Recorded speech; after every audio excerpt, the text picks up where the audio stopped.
Hi, I'm Jermaine, co-founder of the Learn, Grow, Invest community. Today, I'm going to be taking you through the steps of setting your own financial and investment goals. Learn, Grow, Invest is a community of investors. We are Bible-based. We believe that the Lord has helped us and given us the ability to produce wealth. And so we're here to share, to learn, and to just help you achieve your financial goals and build wealth for yourself. So this video, I'm going to break down the steps that I use personally and that I've helped others with in terms of setting financial and investment goals. One of the questions I get a lot is, how do I know what investment targets to have? How much money do I need to set as an investment goal? I'll also, have persons who are trying to work through a budget, try to understand how much they should be trying to save in terms of maybe an emergency fund, or maybe they want to save for something very specific, like a mortgage or a vacation. All of these questions are answered in terms of how you set financial goals. So I'm going to break all of that down. You may want to get a notepad because we're going to do some math. It's not going to be complex. It's going to be basic. And this should be a very helpful video for those who are not sure how to go about setting their goals. If this is something that you're interested in and content like this, subscribe to our channel. We do about 2 or 3 investment videos per week now. We're on Twitter, we're on Telegram. Feel free to join us there as well. So the very first thing I want to say here before I get into the steps is that the information shared here is for discussion, education, entertainment, and illustrative purposes only, and should not be construed as professional financial advice, solicitation, or recommendation to buy or sell any securities. I am not a licensed financial advisor.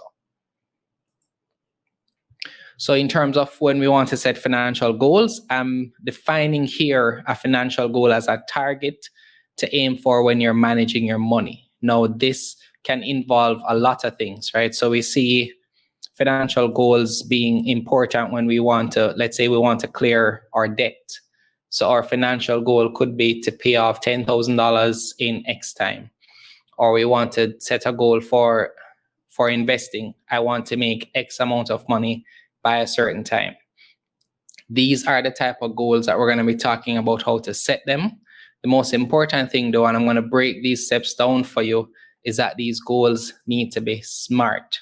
So because they need to be smart, of course, I'm going to explain what a SMART goal is. A SMART goal is something that is specific, it is measurable, it is achievable, it is realistic, and it is timely.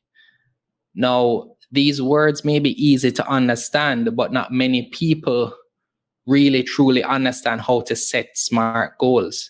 So what we're going to do here is I'm going to go through 3 types of goals: a short-term goal, a medium-term goal, and a long-term goal. I'm going to create 3 scenarios and I'm going to make them into SMART goals and show you how we could go about accomplishing those goals. So some things that you want to consider before we start this process, right? So to achieve any financial goal, you may have some situations that come up. Now, one of the things that a lot of persons don't do when they are preparing to invest or trying to clear debt is that they don't have an emergency fund. An emergency fund helps you to offset any unplanned expenses. As it says, it's an emergency fund. Best practice here is 3 to 6 months, but it depends on a lot of things. 3 to 6 months may not work for you. It may be more, it may be less. But the point is here, you want to have some amount of money saved up just in case. So if we set a goal to say, we're going to try and save $100,000 in 6 months, and then we have an emergency, that goal is derailed because we don't have an emergency fund. That's the point of that first one. The next one is that you want to create a budget. Now, a budget will help us stick to our plan to get to that goal, right? So we've done a video here on how to do a budget. So I'll link that in the bio. Well, link that in the description below so you can access that video. We go through the steps to help you create a budget from scratch. So, please do check that out. The next thing that you want to do is manage your debts. Now, if you have a high interest debts like credit card, maybe an unsecured loan, things like that. You want to manage those because, again, this impacts your ability to achieve your financial goals. So manage these and try not to add any new debt while you're trying to get to that goal. Now, if your goal is owning a home, then chances are you're going to take on a mortgage, which is debt. So that's why I use the word manage. Some persons would say clear debts or get rid of debt. But I think debt is a little bit tricky where there's some things that are considered good debt versus bad debt. Next, you want to get life or health insurance because, again, if you have a medical expense, you may have to pull for personal cash to cover those expenses if it is that you don't have insurance, which would cover some of that cost for you. And all of these things that I'm going to say really depends on your income, your life stage, and whether or not you have dependents. Now, if you have a son or a daughter, it may change the scope of that goal. It may change how long you take to attain it. It may change some other factors that would influence what that goal ultimately is and how you go about it. So that is completely important as well. So don't try to copy someone else's goal. Your goal should be personal. Investing is personal. So everything that I'm going to share with you, make sure you personalize it so that it has impact, right? So I'm going to cover 3 potential scenarios here. So the first one is vacation. So every year, my wife and I save for vacation. So I'm going to show you what that process looks like for us. Next, we want to look at the scenario of saving towards the deposit for your first home. And I use the word deposit because typically what we do is when we get to the place of owning our home, we substitute at times rent for mortgage. So that amount that we'll be saving in this example, I'm going to assume that you can add that amount saved to your rent and it should cover that mortgage. If it doesn't, then again, you may need to do some tweaking, but it's just an example. Next, we're going to set a goal for retirement. And we're going to see what that calculation looks like. So goal 1, I want to pay for a vacation, right? I've set a budget of $150,000. Now, if you're in the US, you may not spend that much on vacation, but I'm talking about Jamaican dollars here. And let's say that after I look at my salary, I've done my budget, and what I have is disposable income of $20,000. And I want to get to that target. Now, just from looking at the math here, right, as I said, this comes down to math a lot of the times. If I look at the amount in the budget, right, for $150,000 and I look at my disposable income, I can save towards that goal. And in 8 months, 7.5, I can get to that goal. Now, I may not need to invest. I can just wait 7 months and get there. And if I want to get there sooner, then depending on how soon, then that gap, that savings would leave, that's where I would set an investment goal. Hopefully that makes sense. So to turn this into a SMART goal, I would say I want to save $150,000 in 6 months. Now, if it is that my vacation is in 6 months, that may be a drive as to when I set my goal. Now, when we spoke about it here, we said that I could have achieved the goal if I waited 7 months. Now, there may be conditions that we have that prohibit us from saving only. So if we save long enough, ultimately we may reach any goal, but then we may have personal, preferences that may say, well, I want to achieve this goal faster. So let's say that I wanted to achieve this goal in 3 months. Then I would say, well, if I want to get to it in 3 months, I would save 60,000. Then now my options would be, how do I make $90,000 additionally in 3 months? So that would serve as an investment goal. So I could say, well, I need to make $90,000 from the stock market in 3 months, or I can maybe take a loan to cover that balance in 3 months. Now, I do not recommend a loan for these type of scenarios, but again, speak to a licensed financial advisor where that is concerned. We're just talking about how you set the goal. So I've turned this into a SMART goal, and I know how long I want to do it in. So let's now take it one step further. So in terms of breaking it down, I was very specific. I want to save $50,000 in 6 months. It's measurable in terms of the target being 150,000. Is that attainable? Yes. Based on my income, I can get to $120,000 in 6 months savings. So my investment target here would be $30,000.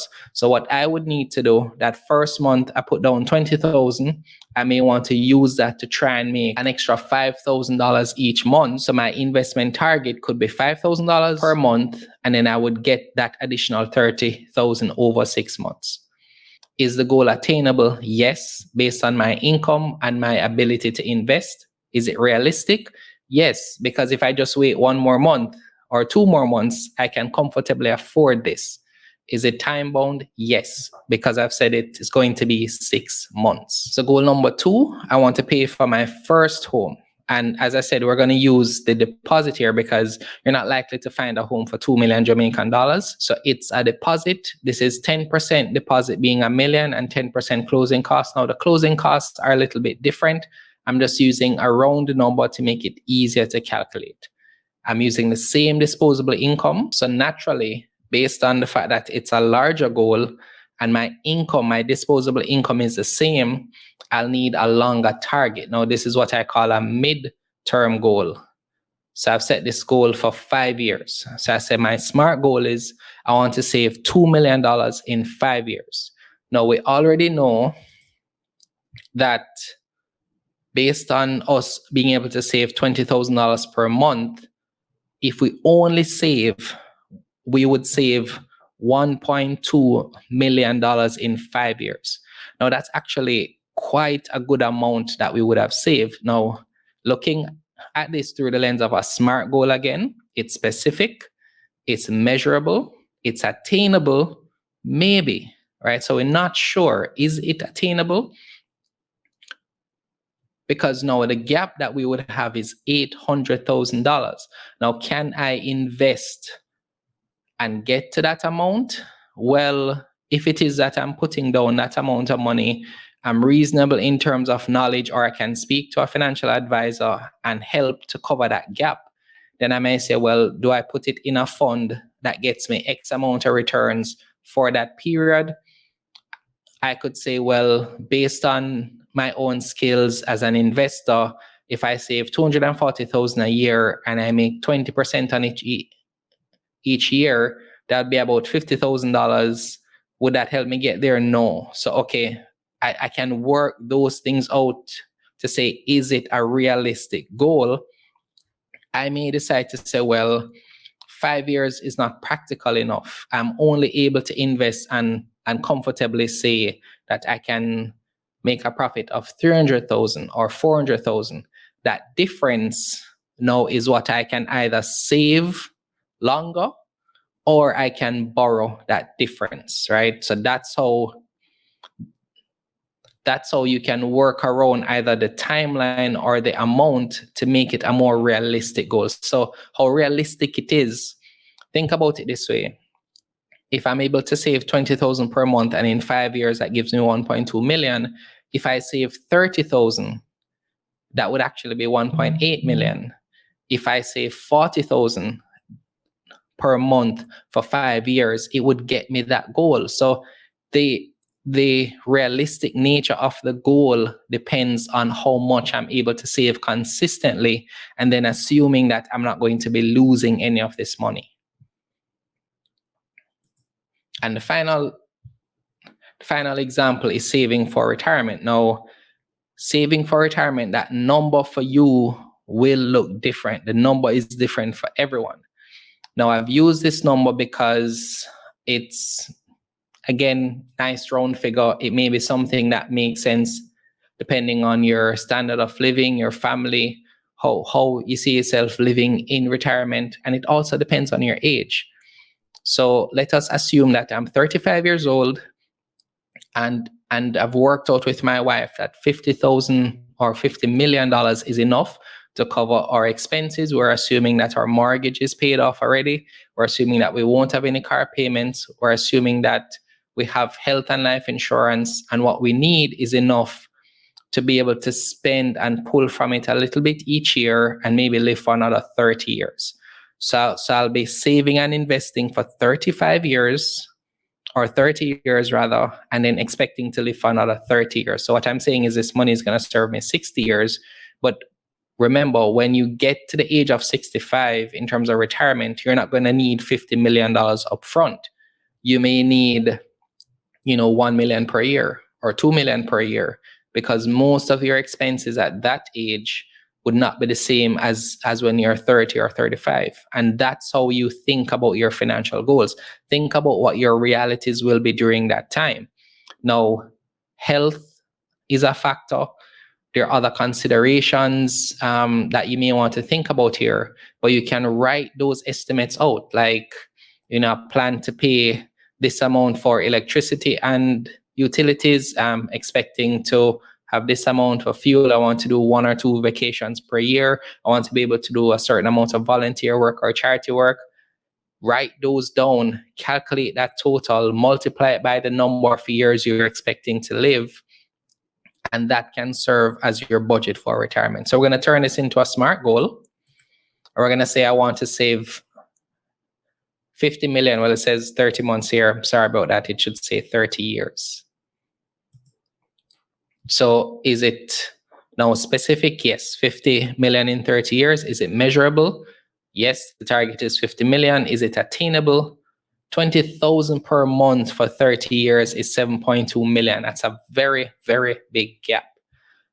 What are my options here? Well, I don't want to borrow for retirement, so I'm going to invest, right? So I'm going to show you next what we call compound interest calculation. Now, compound interest, using the same $20,000 per month compounded at a rate of 10% per year, can make up that gap for us. So let's look what that looks like. So this is a compound interest calculator taken from a site called moneychimp.com/calculator. So I'm going to put the link below. So I want to credit MoneyChimp for this information. This is not a personal calculator. I found this online. So my current principal is 0, and I'm adding 240,000 each year. I'm leaving it there for 30 years. I'm not going to touch it for 30 years. And I want to make 10% on what I have saved each year.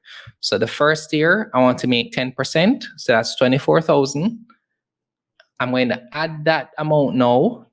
And for the next year, I want to make 10% on that. And I'm going to repeat that process for 30 years. So that's my investment goal. If I do that in 30 years, I would have $43 million. Now, what we saw on the previous screen is that if I save alone, I'm going to have a gap of 42 million. But if I use compound interest, I get 10% return compounded annually for 30 years. I have 43 million and the goal is 50.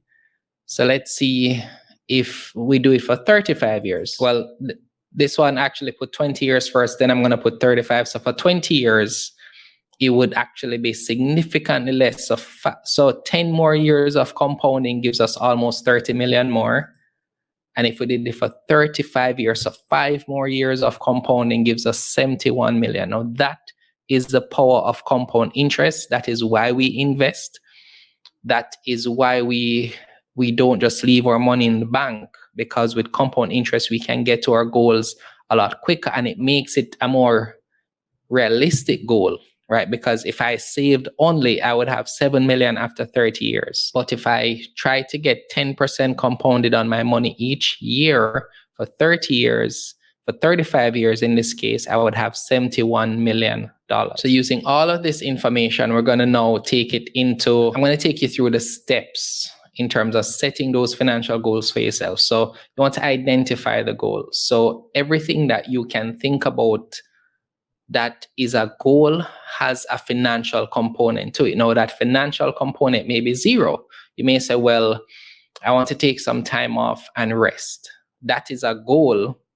Will it cost you? No. So the amount in that case is 0. But let's say I want to take some time off and go to a hotel. Okay, what does that hotel cost? Okay, it's $200 US per night. I want to stay 3 nights. So that $600 US now becomes the financial goal. let's make it a SMART goal. Okay, I want to save $600 in 6 months. So I can break that down to say $100 per month is my goal for 6 months. And because I know that I make 20,000 Jamaican in disposable income per month, I can use that 20,000, buy $100 or just leave it in my account and purchase US at that point. That would be a SMART goal. If there is a gap though, let's say I set a goal that's bigger than what I'm able to save, I can choose to invest or I can choose to borrow that money. My preference is not to borrow, but it's a personal decision.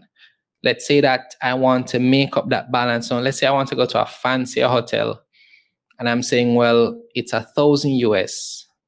So I want to go there in 6 months. The amount that I have or that I'm able to save has not increased. So how do I get the balance? I'm going to invest. That now serves as my goal to say, well, my investment goal per month for 6 months is to make $400 additionally. I can break that down per month, per week, or per quarter. It all depends. It's a personal preference. It's all about your ability to generate the amount that is needed. So if you're skillful enough, you can invest. If you're not skillful enough, speak to a financial advisor or look at an investment fund or equity fund or unit trust with the interest rate that matches your goal. So let's say that I have $100,000 and I want to get 20% on it in 1 year. I can look at an equity fund that has a track record of doing 20% per year for the last 3 to 5 years. Put my money in that fund, wait 1 year, it will give me back $120,000.